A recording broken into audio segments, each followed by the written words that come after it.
Was this the qualifying session that literally changed the entire 2026 championship? Welcome to The Explainer. Today, we're diving into one of the most chaotic, absolute pressure cooker qualifying sessions we've seen in a long time, the 2026 Austrian Grand Prix. We're talking microscopic margins here. You know, the Red Bull Ring is super unique. It's one of the shortest laps on the entire F1 calendar, which means every single hundredth of a second is worth its weight in gold. You've got these massive, heavy braking zones, really long acceleration areas, and of course, those punishing track limits. One tiny little mistake here, it doesn't just cost you time, it completely trashes your lap. And as we're about to see, this circuit delivered some massive surprises and incredibly heartbreaking disappointments. So how exactly did a yellow flag end up deciding the pole position? Well, to understand that, we need to track this all the way from the frantic Q1 scramble, through a crazy Q2 near miss, into the Q3 shootout, and finally that unbelievable yellow flag climax. All right, let's jump straight into part 1, surviving the Q1 scramble. Right out of the gate, we really have to talk about track evolution. On a track this short and fast, the circuit is literally changing minute by minute. In Q1, the track is super green and traffic is an absolute nightmare. With 20 cars out there jostling for clear air, your tire prep is everything. If you don't get those tires right into the perfect operating window, you're toast. To give you a sense of the sheer desperation to find grip, the race commentary actually hit the nail on the head. They describe drivers like Esteban Ocon and Gabriel Bortoleto as literally ragging this car through the final corners.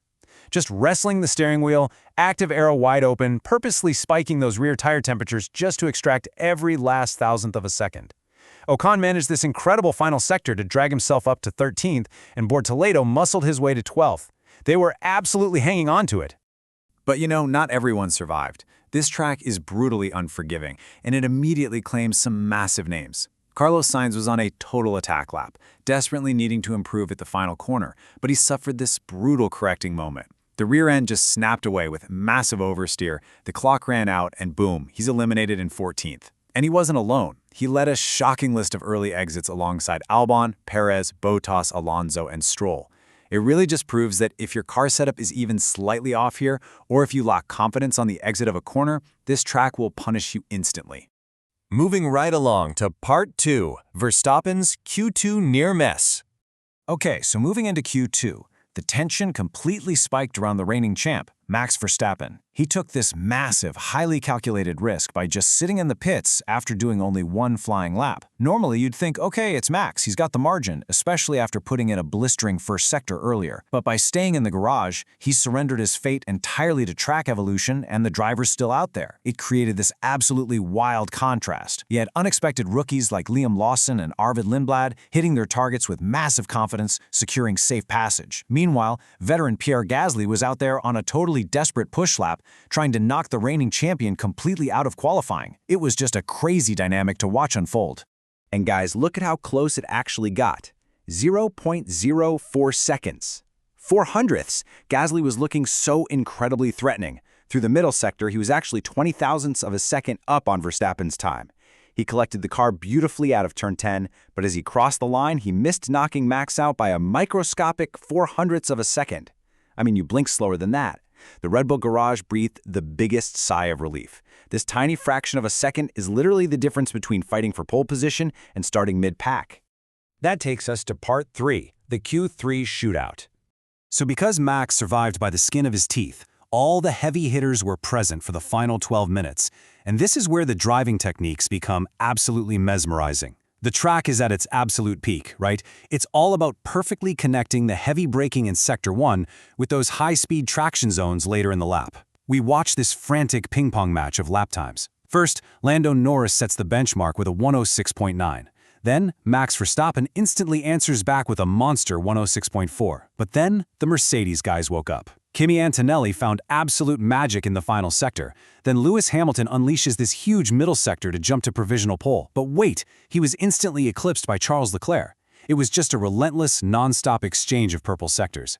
And to really illustrate how insane this was, at one point during this shootout, just 6 hundredths of a second separated the top 3 drivers, George Russell, Kimi Antonelli, and Max Verstappen. Think about that for a second. 6 hundredths of a second covering 3 entirely different cars and driving styles. It just goes to show there was absolutely zero room for error.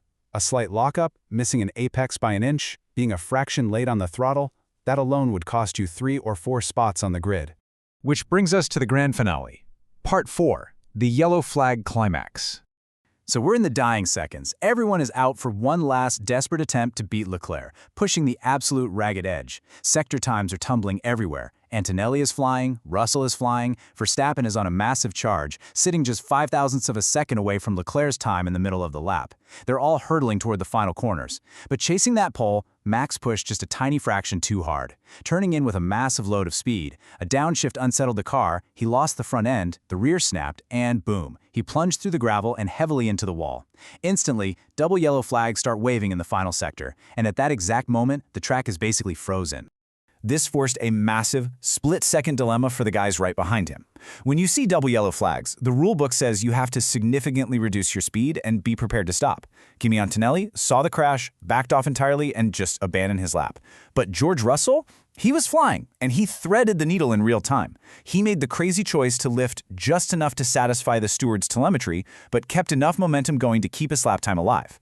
And we heard him validate this perfectly over the team radio right after. He keyed the mic and said, "I lifted. Big lift on me through that corner. I lost a good tenth and a bit." This is where knowing the rulebook inside and out is just as important as raw speed. By knowing exactly what the telemetry needs to look like, Russell proved to the stewards he had safely backed off through the crash zone. He didn't abandon the lap, he managed the crisis. He willingly sacrificed a tenth of a second, but banked the rest of his blistering sector times. And that brilliant veteran move paid off big time. Russell's perfectly timed lift earned him his 4th pole position of the campaign, tying his teammates' tally for the year. By setting up his lap perfectly early on and making a genius decision under double yellows at 150 miles an hour, he secured the top spot and put a vital strategic buffer between Hamilton and Antonelli on the grid. Pole position isn't just about raw speed, it's about elite racecraft under immense pressure. So what does this all mean for Sunday? Well, this whole session brilliantly illustrates how one tiny mistake ruins everything here. If a gap of 0.04 seconds dictates who survives Q2 and a perfectly judged lift under yellow flags decides pole position, the margins for the actual Grand Prix are going to be practically non-existent. Can Russell convert this into a victory? Will tire degradation and DRS trains completely flip the script? And who has the actual race pace to carve through the field after those shock Q1 eliminations? Qualifying was pure chaos, but the Austrian Grand Prix could legitimately deliver one of the best races of the entire 2026 season. Thanks so much for hanging out with me for this explainer, and I'll catch you on the next one.